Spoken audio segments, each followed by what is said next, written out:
En l'espace de quelques semaines, tout s'est enchaîné très vite. Cette étrange épidémie qui a ravagé la planète en si peu de temps.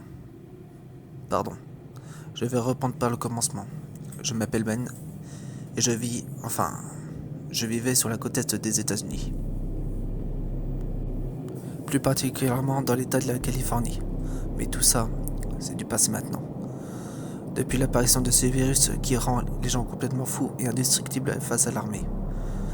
Vous devez me prendre pour un dingue qui regarde trop de films d'horreur, mais c'est bien le cas. En ce moment, je suis à l'intérieur d'un bus qui fait fret à l'un des nombreux points de ralliement qui parsèment la côte est et ouest du pays. Ces points de ralliement ne sont autres que des plages.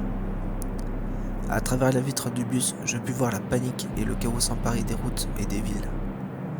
Vol et brutalité s'est emparé des personnes qui n'étaient pas encore infectées et qui n'auront pas la chance d'être sauvées.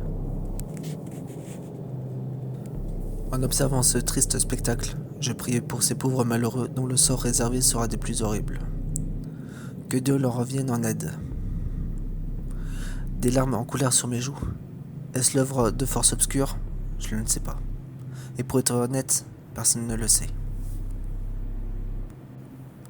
Mais comme je l'ai raconté précédemment, c'est l'œuvre d'un virus qui était inconnu il y a encore quelques semaines.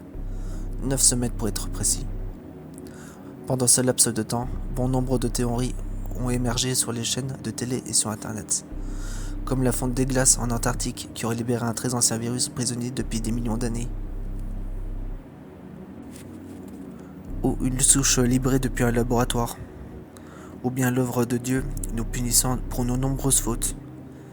Mais très sincèrement, je m'en fous. Tout ce que je sais, c'est que ce virus de merde a décimé l'intégralité de ma famille.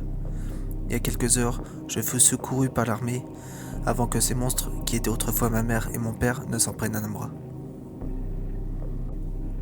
Maintenant, je fais partie des chanceux qui perpétuera l'espèce humaine. À cet instant précis, le bus scolaire réquisitionné par le gouvernement s'arrêta.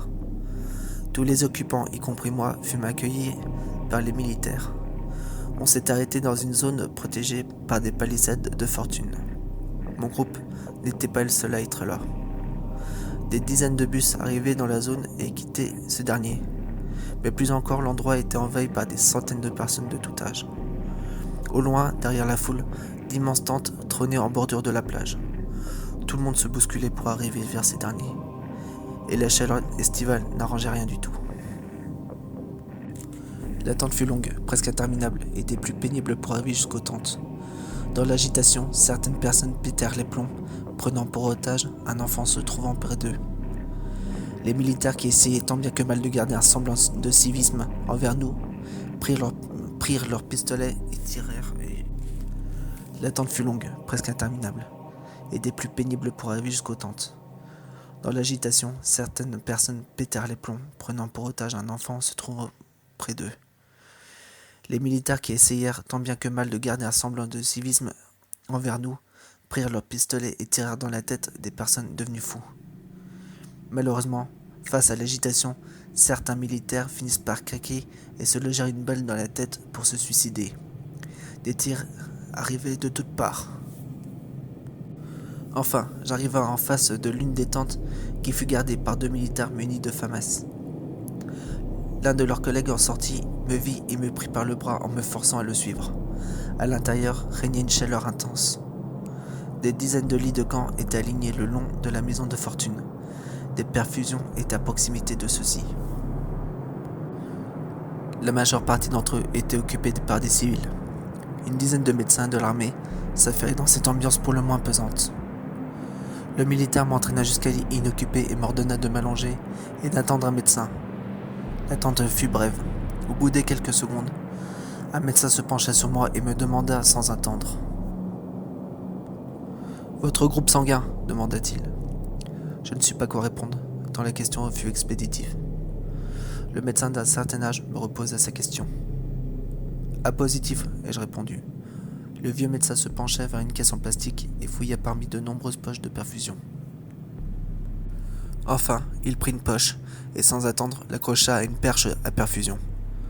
Le médecin me demandait à quel bras fallait-il me piquer pour la perf. Je choisis la gauche, mais honnêtement je comprenais pas bien le procédé de tout ce cinéma. Le médecin désinfecta le pli de mon bras et enfonça une grosse aiguille dans celui-ci. Je hurla de douleur.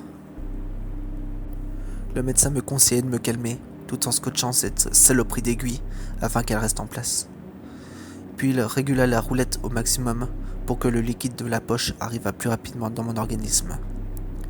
Au bout de quelques minutes, je sentis que mon corps commençait à me brûler de l'intérieur. Au même moment, je fus pris de violentes convulsions qui au final me fit perdre conscience. Je ne pourrais pas vous dire combien de temps je suis tombé dans les pommes, mais tout ce que je peux vous dire, c'est que mon réveil fut cauchemardesque. Et oui, quand j'ai pu ouvrir les yeux, je vis trouble, un peu comme si on m'avait scotché une pochette de plastique sur la tronche. Mais le pire, c'est mon manque de respiration. Je suffoquais. C'est alors que je vis deux silhouettes me lever du lit de fortune, certainement des militaires. On traversa la tente de toute sa longueur. Cette traversée me parut une éternité tant que l'oxygène me manquait étrangement. Mais qu'est-ce qu'ils m'ont fait ? On sortit finalement du campement.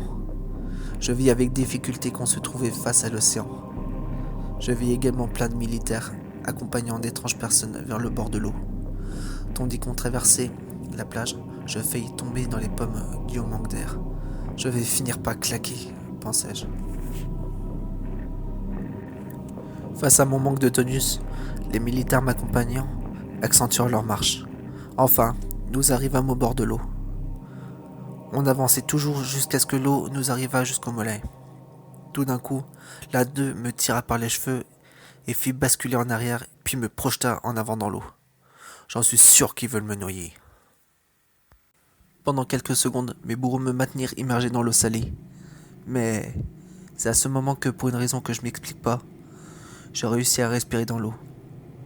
Ils me relevèrent et je fus de nouveau à la surface totalement privé d'oxygène. Je hurlai à plein poumon pour qu'ils me relâchent. L'un d'eux déclara « C'est bon, tu vas pouvoir perpétuer l'espèce humaine, mon vieux. Bonne chance. » Les deux militaires me lâchèrent et repartirent en direction de la plage tandis que je m'immergeais totalement dans l'eau. Ah oui, j'avais oublié de vous préciser que je n'avais jamais appris à nager auparavant. Mais instinctivement, je me déplaçais avec aisance dans cet environnement. Je nageais durant des centaines de mètres, m'enfonçant plus profondément dans les abysses. Puis, l'obscurité se fit omniprésente, mais pas pour longtemps, car je vis des lueurs qui les traversèrent. Je m'approchai un non sans crainte. Enfin, je pus discerner une ville sous-marine peuplée de... Comment vous dire ? La description est assez difficile. Peuplée d'hommes-poissons, l'un d'eux me vire et m'accueilla. Bienvenue à toi. Je m'appelle Frédéric. Avant, j'étais français, et toi ? Je me crus dans un rêve, mais cette vision me semblait très réelle. Moi, c'est Ben, américain de l'État de Californie. Enchanté, et bienvenue dans ce nouveau monde, me dit-il.